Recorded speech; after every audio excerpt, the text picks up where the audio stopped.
মুক্তিযুদ্ধে গিয়েছিলাম, জীবন দেওয়ার জন্য গিয়েছিলাম, জীবনকে বাজি রেখে গিয়েছিলাম, জীবন নিয়ে দোয়া চলেছিলাম। যে কোনো মুহূর্তে মৃত্যু হতে পারত, মৃত্যুর দোয়ার থেকে বারবার বেঁচে এসেছি। জমে টেনেছে, আল্লাহ বাঁচিয়েছে। অনেক সময় মৃত্যুকে সামনে সামনে দেখেছি। যে গুলি খেয়ে আমার মরার কথা, সেই গুলি খেয়ে মারা গেছে আমার চোখের সামনে আমার চাচাতো ভাই ধুপুরিয়া গ্রামের দুলাল উদ্দিন, শহীদ দুলাল উদ্দিন। তার পায়ে গুলি লেগেছিল মাত্র 30 থেকে 35 সেকেন্ডের ব্যবধানে। সেই গুলিটা আমার লাগার কথা ছিল।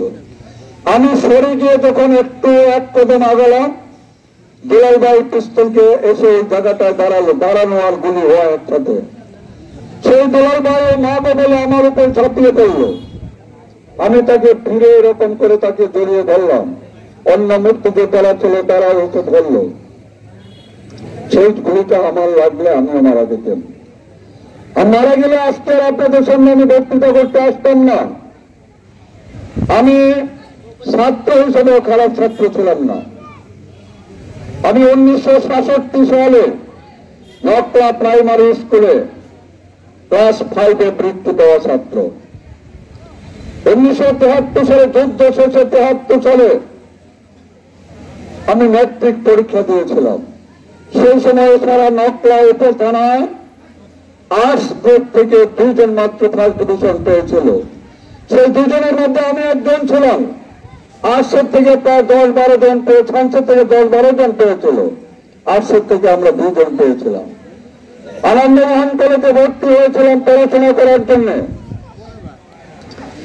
1975 সালে 17 নভেম্বর আমার পরীক্ষা দেওয়ার কথা ছিল ইন্টারমিডিয়েট। আরো পরীক্ষা দেওয়ার কথা ছিল 1975 সালের 17 নভেম্বর।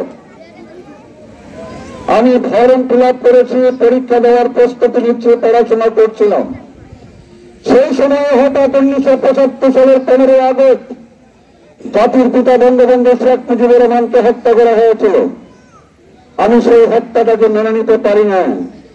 আমি এই জন্যই তার হত্যাটাকে মেনে নিতে পারি নাই, যার আহ্বানে এই দেশের 30 লক্ষ মানুষ রক্ত দিয়েছে, যার আহ্বানে এই দেশের মানুষ স্বাধীনতা অর্জন করেছে, যার আহ্বানে এই দেশের 30 লক্ষ মানুষের রক্ত দেওয়ার পাশাপাশি 2,69,000 মানুষ মা বোন তাদের ইজ্জত হারিয়েছিল।